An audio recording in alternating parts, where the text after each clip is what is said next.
All right. That was fun. What do you think about that, Tom Morris? That was fun. Joseph, it was a perfect number of guests. You're right. Yeah, definitely do the 5. It just hit me, it just hit me that this is the way to do it. And did you and oh, let me just here's Joey. Let me just what do you think about the little Corona Bite vignettes? Yeah, sweet. Oh, yeah. Really nice value added. Yeah, nice.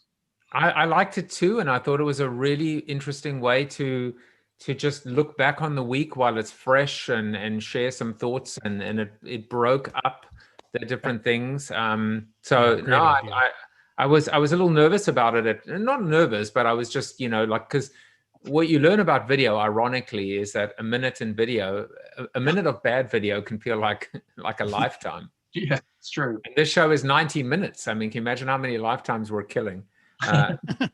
But I see Ted Wright is here. Mr. Ted Wright, who's going to be a guest next week. With a beautiful backdrop. Ted? Look at that backdrop. I love it. Thank you. We get that's everybody runs the company. That's the senior leadership. And every year we get a new painting of everybody. And it's done by a guy. He lives in Stockholm now. But we've had him all for like the last 8 years. So I love that you have on your board aliens. That's just such a great idea. Well, yes. So there's a couple things, like as a surrealistic artist, we give him full license. So there are a couple people in there who are more 1099s than W-2 kind of employees. But yeah, that's good. Thanks. I'm glad you like that. Yeah. So this is your way. This is a great rehearsal where you can say, like, what the hell have I signed up for? I'm definitely canceling next week. I already picked out. I said, Lisa, get me out of this. I'm going to be very sick on Tuesday. Yeah. No, it was really good, dude. I've heard. So, I mean, in truth, so Mark Schaefer is a friend of mine, and he saw several of the early ones, and he pinged me. He's like, Joe Jaffe? I'm like, hell yeah, Joe. I know Joe, and we've been around on stages a couple of times together. And he said, it's really good. And I'm like, so you're calling me just to tell me I should go watch something on LinkedIn? And he's like, it's on LinkedIn, it's on YouTube. So and Rashad Tobacco, who's also a buddy of mine, I said, I saw you were on it. What'd you think? And he's like, it was his word was refreshing. Like I felt better after being on than before. I like that. I like that. Rashad was guest number. He was early. Rashad was number 28. Wow. And you're going to be, what are you going to be? I'm going all the way down. I don't know if I've even put next week's guests on, but you'll be about 163. I was supposed to be much earlier, but somebody decided to bump me, until December. I said, what I do is evergreen, so I'll take December. The irony is next week I have 4 guests, and 3 of them very graciously got bumped for the same reason. And the reason was looking back at the lack of representation with respect to male-female skew. It was way too male skewed. And you know what? And the only person that hadn't been bumped was David, who comes to me through Tom. And it just, so next week I've got 4 guys on the show, and and I'm trying to get better at it. It's as simple as that, and it's like I'm making a conscious effort, but sometimes I get it wrong too.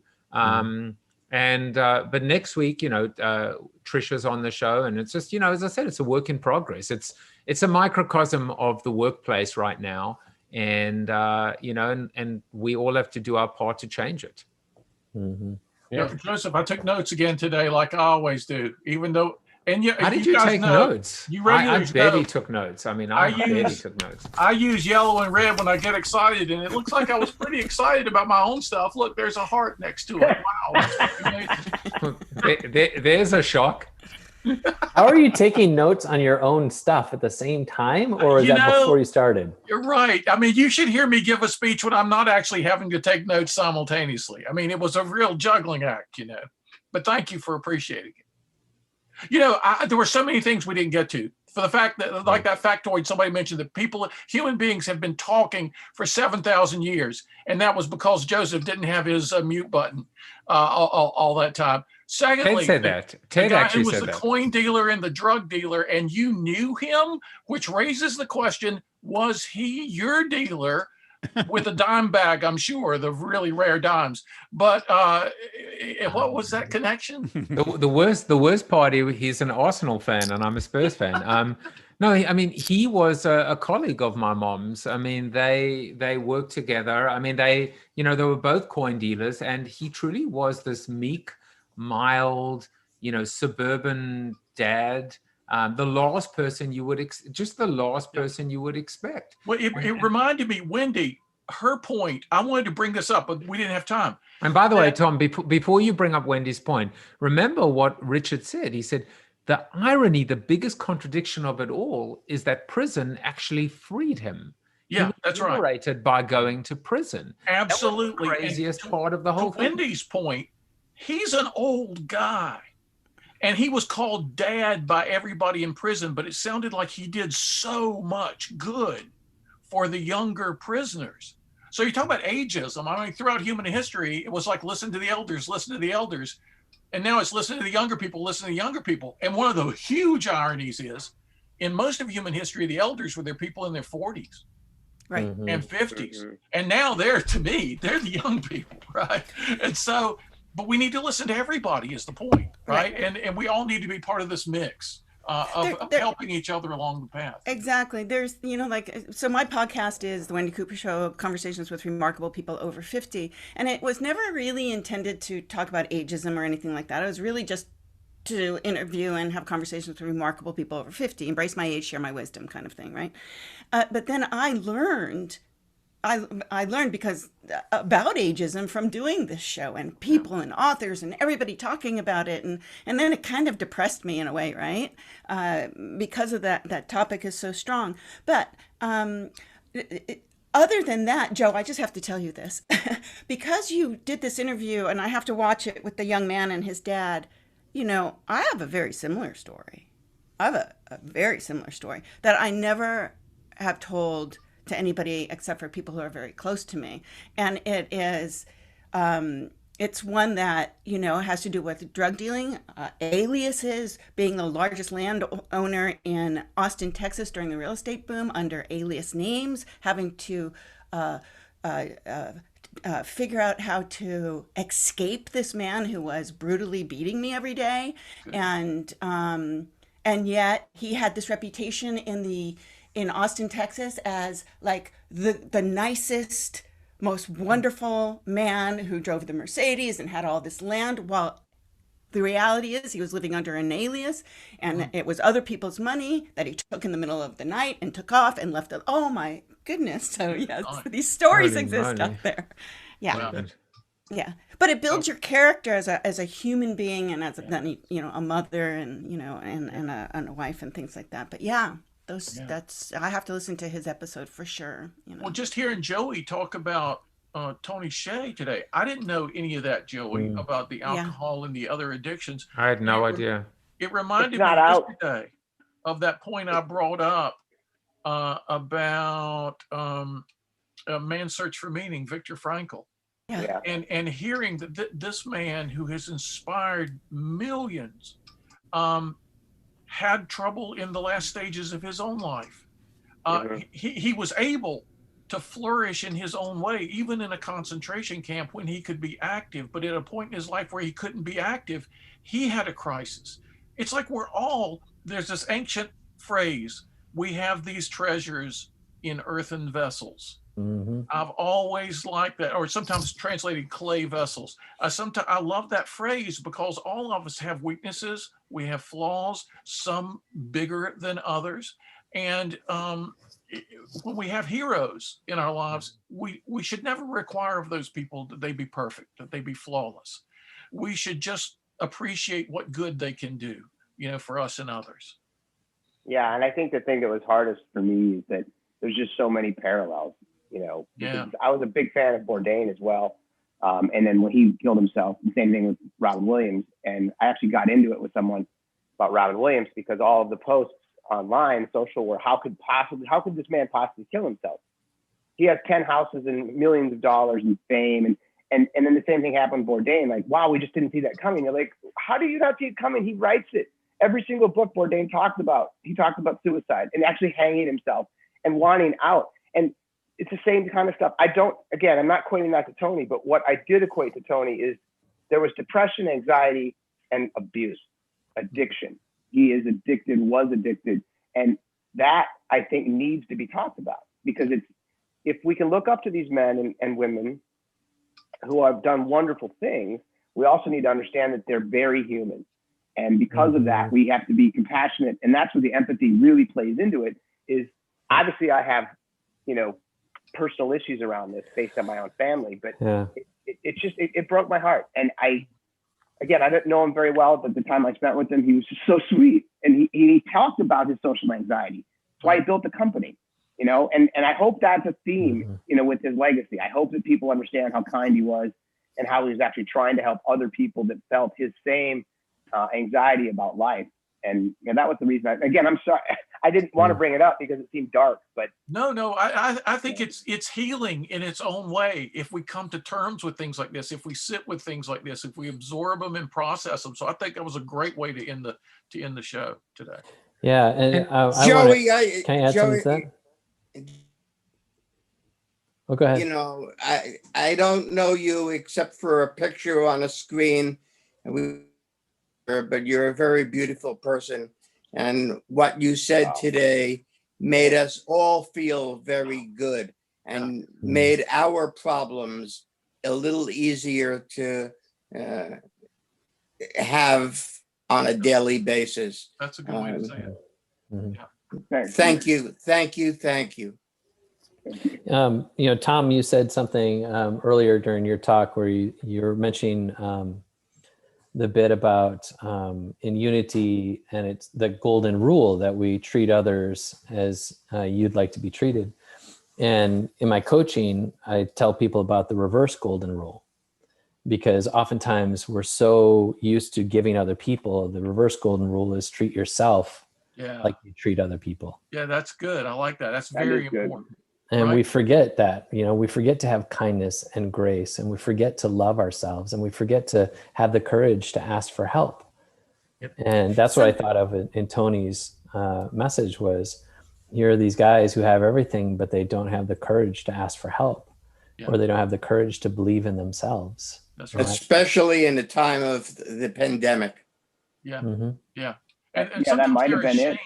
it. There's a role of some of their lives. I didn't know Tony Shea, but some people, there's a great shame. They can't admit it. And so that's connected to courage, to the lack of courage because of the tremendous shame, because they know this image they have portrayed, and they have lived to such an extent they can't admit the other side. We have to make it okay for people to admit their flaws and weaknesses and still celebrate their strengths, and accomplishments. But that's the John Wayne problem. Yeah, right. Exactly. We grew up that way where everything's macho, and if you're not macho, and that's part of the arrogant male problem that I've talked about ad nauseum, right? We mask our insecurities as men with arrogance. I mean, I did for decades. And then the worst thing about it is that it reinforces the behavior. Yeah. Because if you're an arrogant male, you actually get rewarded in our society. Yeah. And if you're vulnerable and courageous, specifically like Tony came out and said, I'm really a mess. I need help. He probably thought that would seem weak. Yeah. It's it's just what was Wendy saying? It's just a different. Sorry. No, it's okay. I just think that a lot of times, I know for myself, I have a hard time admitting to my own little vices or whatever, and I have so much respect for people who can come forward and say, I have this problem, I need help, or I'm seeking help for myself. It really takes getting, I don't know, it's just, I know that I'm a very internal person, and sometimes as much as I need help, I never ask for it. I just don't ask for it.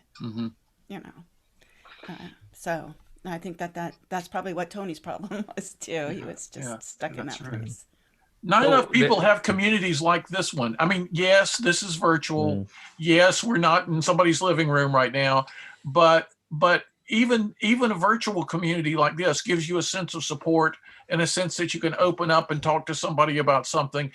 Not enough people, especially in leadership positions, people who've been entrepreneurs, business builders, they get this sense that they can't be vulnerable like that. And vulnerability can be a huge source of strength if people just understood it properly. I want to go back to what Jeff was talking about with respect to fake empathy, because there's another problem as well. And the problem is when people do open up and they are vulnerable and they say, help me, or I need help, or, it's unbelievable how the lack of empathy or the inability for people to relate to those people, they almost, they don't just clam up, they disappear. They get sucked into what I call the black hole, the black hole of marketing. It's unbelievable. And even worse are the people that actually post on Facebook. If you're having a tough time, if you don't know where you're going to get your next meal from, if you've lost your job, hit me up. And there's absolutely no follow-up or follow-through. So we have to teach ourselves to be much more empathic as well, and to be able to actually deal with weakness. So it's not just about our inability to show weakness. It's that sometimes when we do show that weakness, we get punished for it by society and by that fake empathy, because you don't just get to be a brand delivering fake empathy. The only way you get to be a brand delivering fake empathy is by people who actually work for the brand, both at the brand and their agency, that practice fake empathy too. So here's something. So I'm going to throw it out to you guys, and this is a personal thing, and I'm just going to throw it out there. Okay. So I have this thing where I don't talk about my cancer thing that I'm going through. I don't talk about really my age. I don't talk about my unhappiness. I don't talk about any of that stuff. Why? Because on social media or whatever, because I think it's really going to, number one, diminish my chances of getting a gig, right? I've worked for myself for 20 something years. I'm afraid of how people are going to react to me. Oh, well, we would love to work with her, but she's going through cancer treatment. So what does that really mean? Or she's doing, all of these things that I think about. Well, she's too old, or maybe she's old school, or this or that. Although I don't think I am. But these are things that I keep inside of me, and only because one of the reasons is because I hate fake empathy. I hate it. I hate when I go online and I see people going, "Oh, you look so beautiful," right? Even though you look like shit, you look so beautiful. Oh, you'd be beautiful, and no matter what you do, Oh, this stops me from ever wanting to say my truth.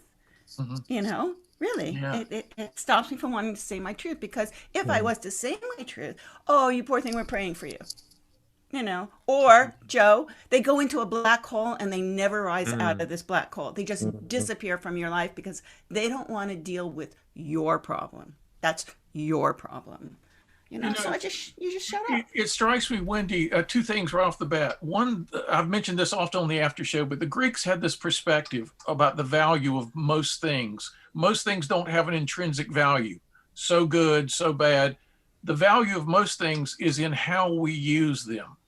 And this can come up with, how do we admit and talk about things we're going through? How are we going to use those conversations? What are we going to do with those things, right? Am I going to go out there and be a whiner and a complainer? Am I going to be an empowerer?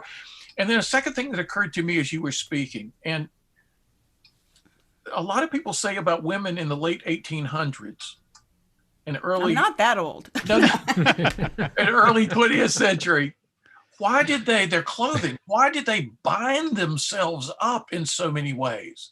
Or you hear this about, the people, women in certain cultures with their feet, why do they bind themselves up? Well, guess what? We all bind ourselves up with all kinds of things. Epictetus, the Stoic, said, I was a slave and I'm now free. Guess what? Everybody's a slave to something, and I want to free all you guys. And so when I hear you talk about that, think about why you're withholding your story, parts of your story, and whether you know, I have to got to a point in my life where I had to say, do I really want to work for the people who would be bothered by my story? Do I have to pretend to be something I'm not to be something they want? Well, guess what? There are a lot of people out there. There are a lot of clients out there. And free yourself, liberate yourself. And then how you do it is going to be the value of it. As the Greeks said, how you use it can be a hugely powerful thing. You may reach people you never even thought you could reach because of the vulnerabilities of your story. You know, be prepared to be surprised, and sometimes in pleasant ways. Yes, it's almost like you have to find that. I've often. I don't want to recognize, you know, I started dealing with cancer in 2005. It's been 15 years. I'm still here, and you never know, right? But I started to squash that and hide it and put it underneath everything. And even internally for myself, you know, it just doesn't exist. But it does exist now, and it's what it is. And yet the world is changing. It's weird. We know, you know, everybody's looking for work, and there's so much, everything is just so compiled where what you're really saying is, if I look at what I can do for other people from my experiences, which are very multiple, and shift it into turning it into a way to help people, wearing it on my sleeve and just saying, this is what I've gone through, and I want, you know, then maybe the course of my life will change it and will be better. One of the most powerful books ever written about this was written by a guy at Yale years ago, Henry Nouwen, and the book is called The Wounded Healer. And I've mentioned it several times on this show. Our wounds are our strengths. The Wounded Healer, we can help others in distinctively powerful ways because of what we've suffered through, not despite what we've suffered through. To be a candlelight for someone, you need to burn first. There you go. There you go. So, that's my newest Joeyism.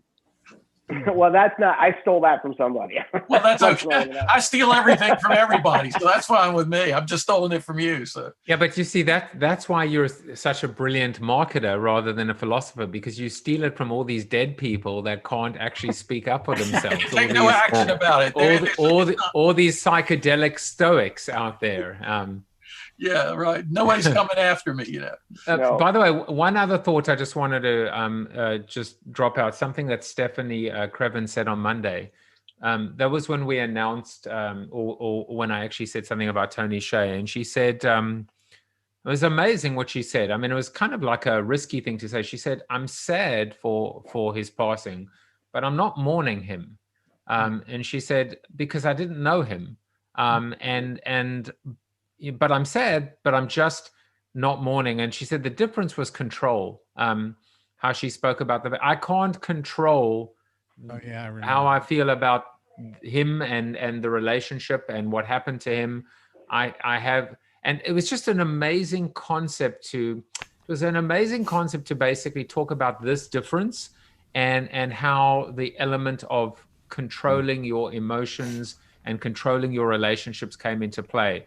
So I just wanted to add that. I want to go back and actually watch that statement again, because at first when she said it, it almost sounded cold, you know, it almost sounded, but it wasn't. And it was, but it did make me think about how well do we really know people? How well do we really know people, especially celebrities, right? It comes back to this idea of we build them up and into, you know, I discussed it on one of the soliloquies this week as well.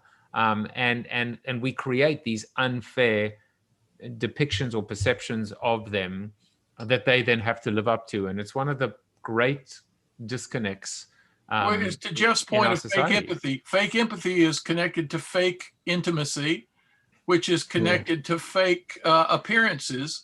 And all this stuff is connected, right? The point being made about how we react to somebody with sadness or with grief or with mourning, there are these concentric circles from our lives, right? And the Stoics had some interesting stuff to say about that too, like about anything else. But it is important to learn to govern our emotions. You know, there was this old Woody Allen movie, and it's kind of dangerous to quote a Woody Allen movie, but you know, one of his characters said long ago, when any guy's out there in the world starving, it kind of puts a crimp in my day. You know, you've got to be able to carry on. That's the critics of empathy. There are actually people writing books with titles like Against Empathy.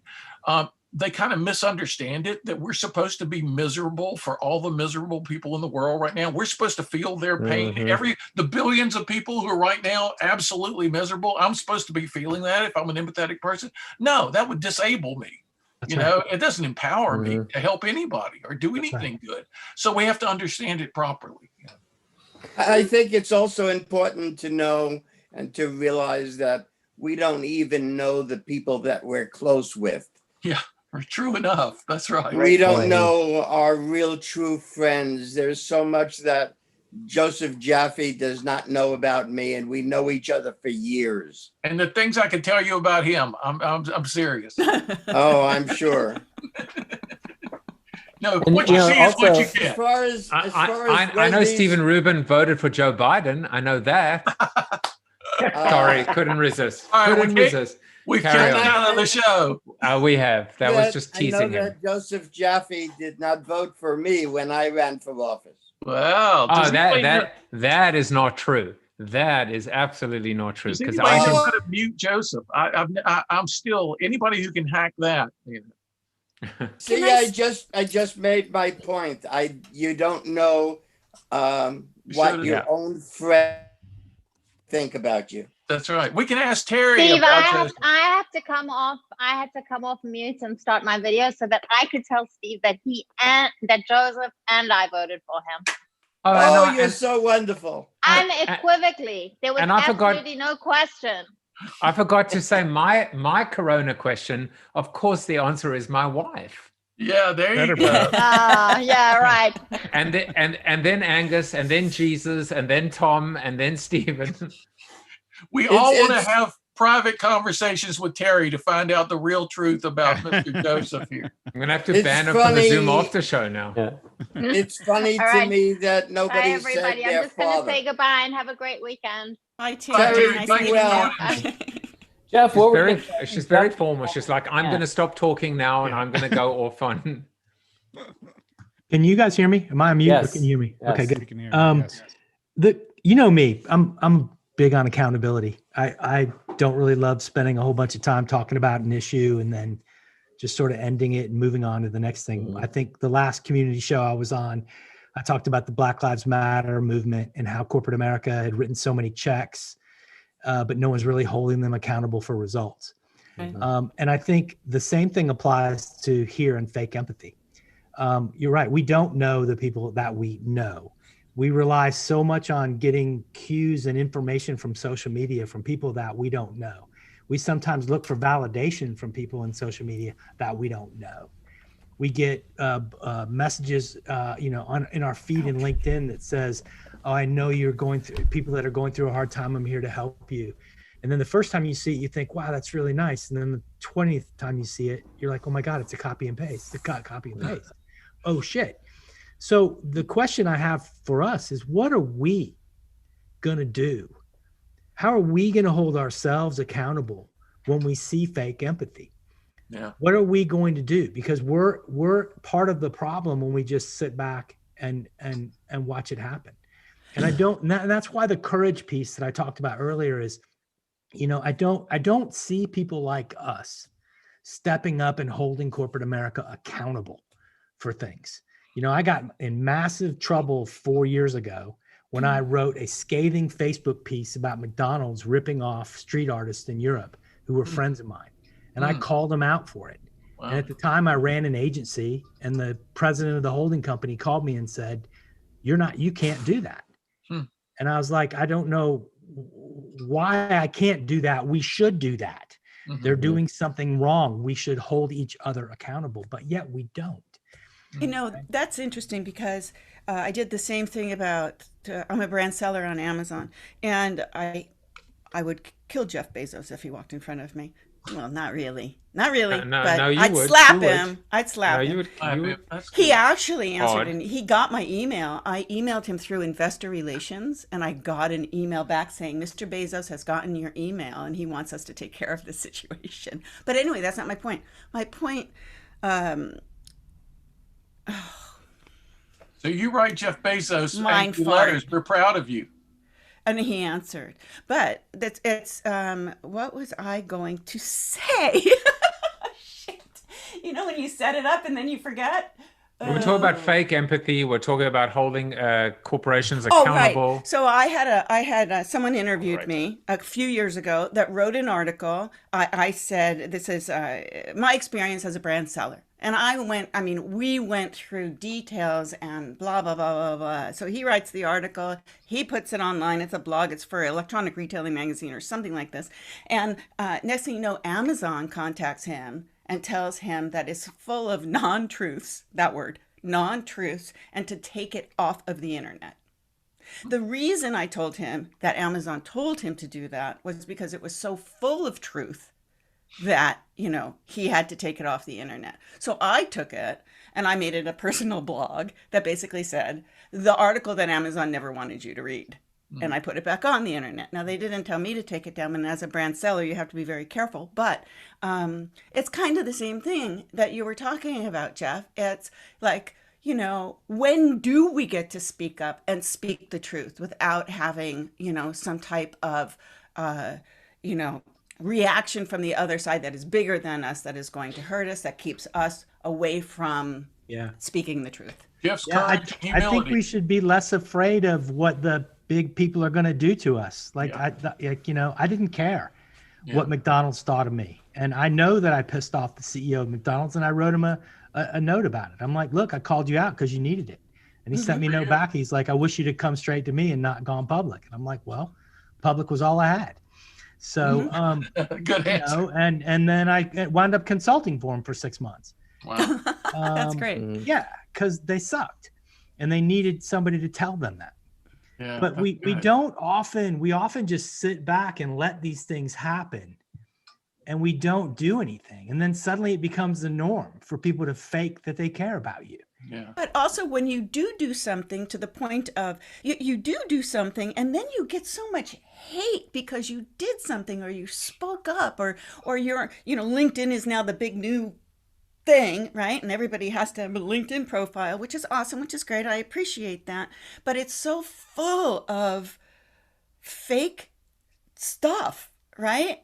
Like the guy that posts and, I'm the greatest branding guy in the world. And, I'm the slayer of this. And I've got this slide thing going and he's doing it every day. It's like, well, when do you have time to take care of your clients? Seriously. It's like, also, is that person on LinkedIn? Are they doing that dance move that you just did? Yeah. Are they doing it like that? Because I'd watch that. I would totally like, what's going on today, everybody, people? Oh God, that's funny. And we have to. Can I just say something really quickly? For those of you that don't know Ted, I have had the pleasure of getting to know him over the last couple of years. We both live in Atlanta. We've hung out a couple of times. Do not, under any circumstances, miss the program with him. He is an incredible, unique and strange and wonderful person. Unique and strange. Make sure it is in the best possible way. No, there's pressure on Ted. Ted is I was just going to talk about crazy. But it was like I was going to talk about ROI, accountability, Sarbanes-Oxley, and dude. If you want it, we'll do some socks talk.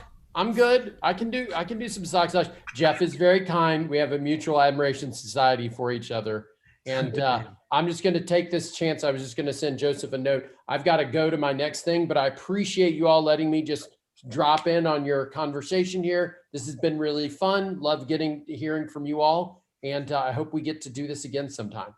Next week. Yeah, you got to show up now. All right. Well, all right. There you go. So thank you all. See you, man. Thank you. Bye. Thanks, Jeff. Bye. Thanks. Bye, everyone. Jeff, so the thing that I wanted to comment on is that I spent 2 years researching the documentary that we filmed about social technology and how it's going to affect brand communication moving forward. And the idea that we actually glommed onto, that we believed, was that corporations were going to change because of the supercomputers we had in our purses and our pockets.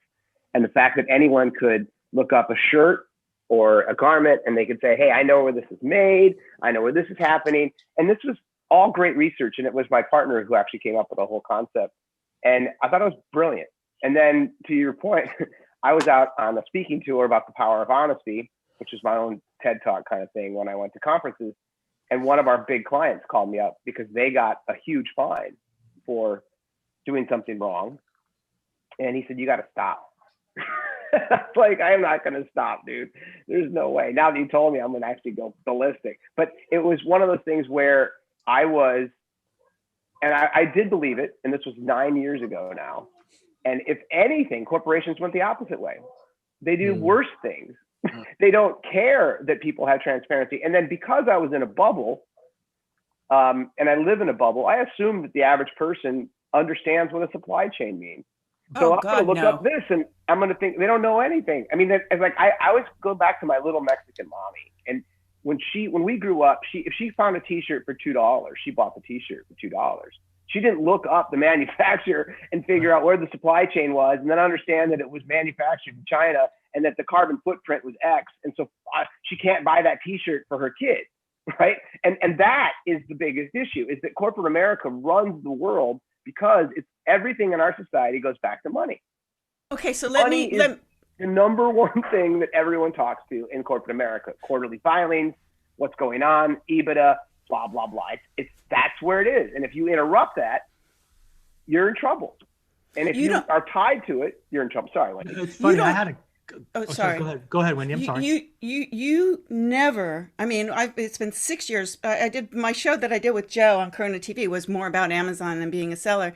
But my product's been on Amazon for 6 years. Joe is wearing probably his poop emoji shirt because it's a toilet stool and it's about poop. But what happens, you guys, I keep mind farting. This is the medication that I take. You're giving me too much credit, that I wore the shirt because of the stool. Well, but yes, if that makes it. Of course. You? Of course. All right. So, shall I rewind the tape? But here's the thing is that small businesses, Amazon, the big corporate world, is driving more people out of business, more small businesses out of business than they're keeping in business. They were able to help launch these businesses years ago, but as Amazon grew and became more greedy, in fact, and I did put this on LinkedIn and people just didn't give a shit. My toilet stool is made in America, and it's made in America for many reasons, because I wanted it made in America. Amazon now competes in the category. They have their own toilet stool under their brand name, and it is made in China. Yeah. And it's bought on Alibaba, and it is drop shipped. I ordered it. It came. It has no Amazon label on it, on the box. It has made in China on the outside of the box, but not on the actual product because it has to, right? So, look at that. They're not only competing on a category that as small businesses we built, the category, but now they're just in there just slamming it with, the algorithms and everything else. So everything that they say about Amazon and big Amazon is true, and more small businesses are going out of business. I want to say that I was on the plane to South by Southwest 2019. Elizabeth Warren was sitting right in front of me. I went up to her and I told her, which I do whenever I meet any politician, that I'm definitely voting for them. I love doing that. I don't care. But I told have to me say, that. Huh? You just did told vote me for you. I did vote for you. I've only voted for Republicans twice in my life. You and Chris Shays. Because I will vote for a person, a capable, good person before anything else. But what I wanted to say is, she was actually writing her speech about kind of breaking up big tech and I wasn't a favor. I'm never really a favor of government getting involved in corporate, in the way companies run themselves. But when she started to explain it, it just made so much sense to me, someone who knows what a supply chain is. But I got to tell you, like the way she just spoke, and she told your story to a T, that these small merchants come in and they start killing it and crushing it, and Amazon just looks at the data and says, and then cut and paste. And I just think it's, we have to, like, I am as guilty as anyone else. It is so damn easy to just, right now, I bought my tea, my 5 Roses tea on Amazon.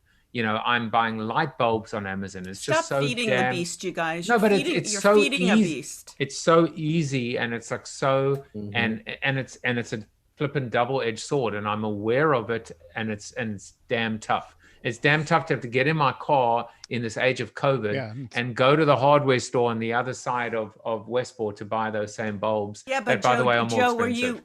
were you doing it before COVID? Were you, there are people that will order on Amazon 5 times a day whenever they get a whim. Oh, I need some straws. Let me order It's them. convenience. I mean, it is the beast, and the beast is. See, with Adam Smith, we need to reform and refresh capitalism in our time. When Adam Smith wrote The Wealth of Nations, most business was small business. Most business was convenient business in your town, in your village. As the scale of things, and most business was transparent business. I mean, you could tell who the good shoemakers was because of how good his shoes were, right? It wasn't a matter of he's got child labor in Vietnam. We've got issues now that we haven't dealt with. And so capitalism, the greatest engine for human flourishing in all of human history, is going to become a Frankenstein monster unless we get involved. Like Jeff is saying, we've got to hold people accountable. We've got to start demanding that it not be like Frankenstein's monster, something that does great harm in the world. Capitalism is supposed to be a source of good, and it can be, but it's up to us. It's like the guest yesterday, we are the culture. We are capitalism. Let's start insisting on certain things. And it's David and Goliath, right? But remember how that story ended. Well, there's a long tail effect to everything. Sorry, go ahead. Oh no, let me throw this to you guys. Did any of you own tech stock? Yeah, I do. Me too, tons of them. And why do I own them?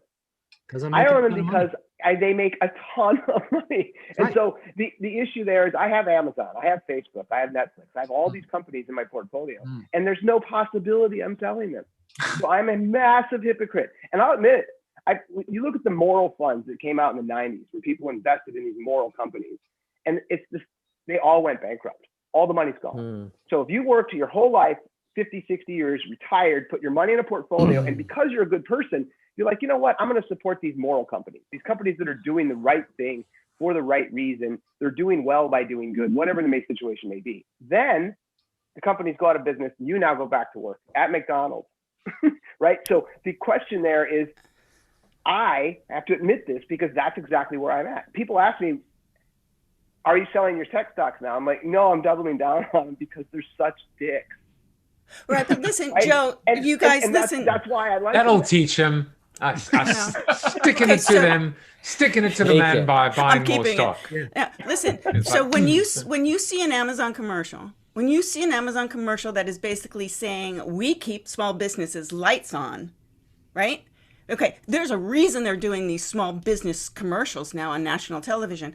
GMA, Good Morning America, just did a sponsored by Amazon bit where they had these random brand small sellers on testifying about how great Amazon has built their business. Well, you know what? I might say that too if you're going to put me on GMA, Good Morning America, in a segment. It's so Amazon is just out there trying to make the world believe that they are for small businesses. It's one thing to be honest. It's another thing to be deceiving. And here's the real sad truth.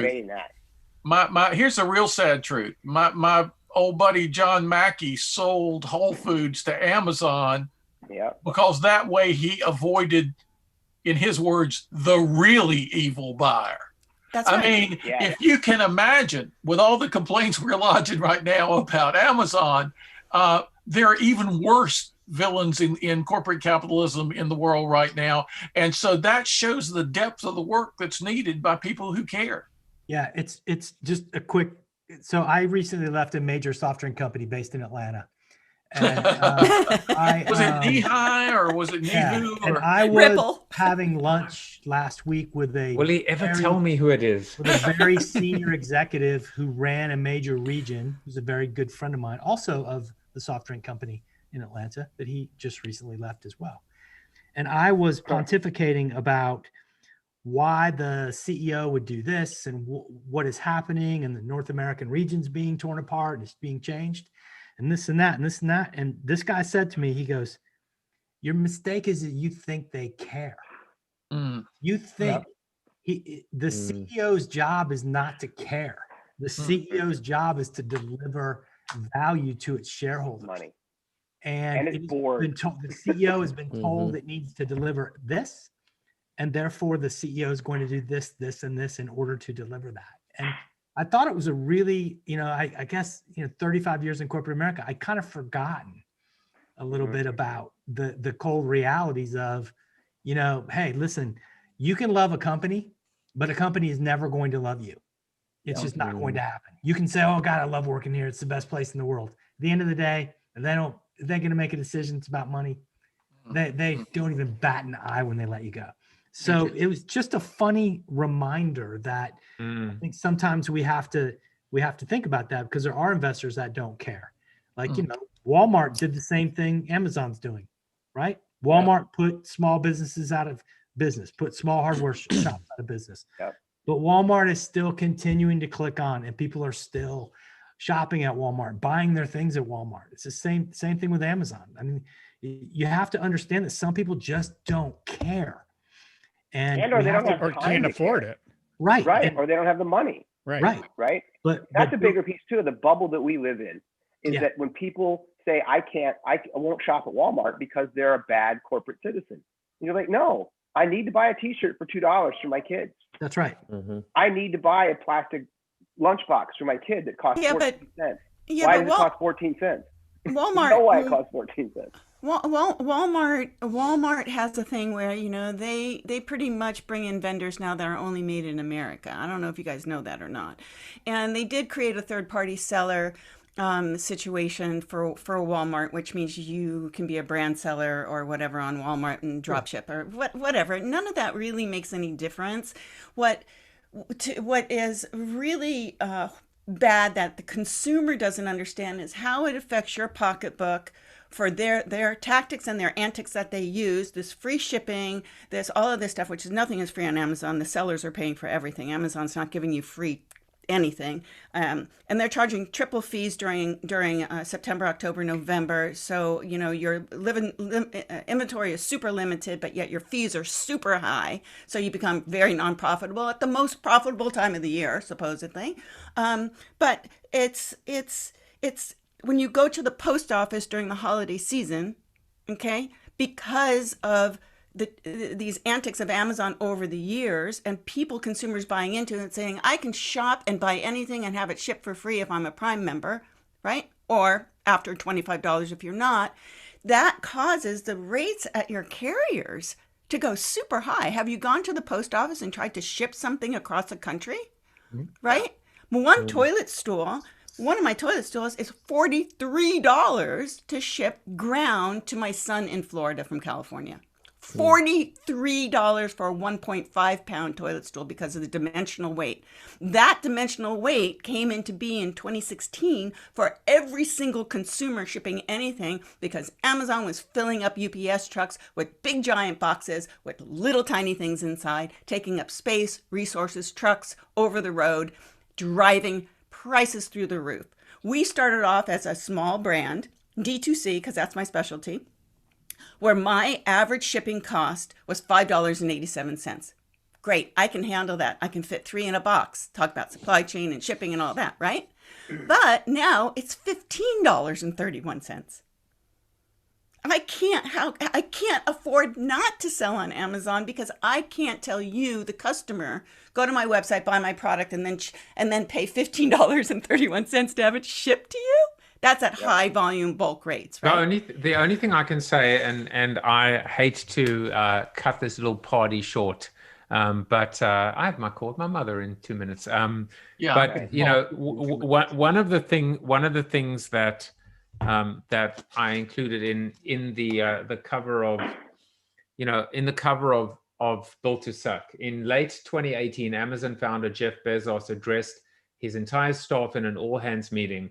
Amazon will fail and go bankrupt one day, he said. Your job is to delay this for as long as possible. And for me, that was the ultimate validation and endorsement of this thesis. But the fact is, when you look at, I mean, without any political dissuasions, whatever, but you look at Parler versus Twitter, you look at some of the challenges associated with Facebook. No one lives forever. No civilization, no empire, no dynasty, no corporation, that's for sure. And even though we think, but come on, Amazon's super big and Apple's super big, and well, we forget, of course, that Apple almost died, and we forgot that Steve Jobs was fired from Apple. So the fact is, there is a circle, and there is a circle of life, and there also are the sands of time. And my belief ultimately is no one lives forever. If you ask me what will be the demise, I couldn't tell you. I'm not, but I just know, as I said in my soliloquy earlier, to quote Bill Maher, I don't know this for a fact. I just know it's true. Right. So guys, have a wonderful, wonderful weekend. Thanks, everyone. And to my guests today, G, Wendy, Tom, Joey, and Angus, thanks for sticking around as well. I thought today's show was amazing. I thought you guys were amazing, and I just loved. I loved it so much that I've already gone back and changed all future community shows to 5 people max. Yeah, I think that's a good move. Yeah, we think you're amazing. We think you're amazing. Yeah, you are. Yeah, Anytime you need a Joe. fifth, count me in. Just anytime. Well, Yeah, well, me too. Thank Me you, too. guys. No,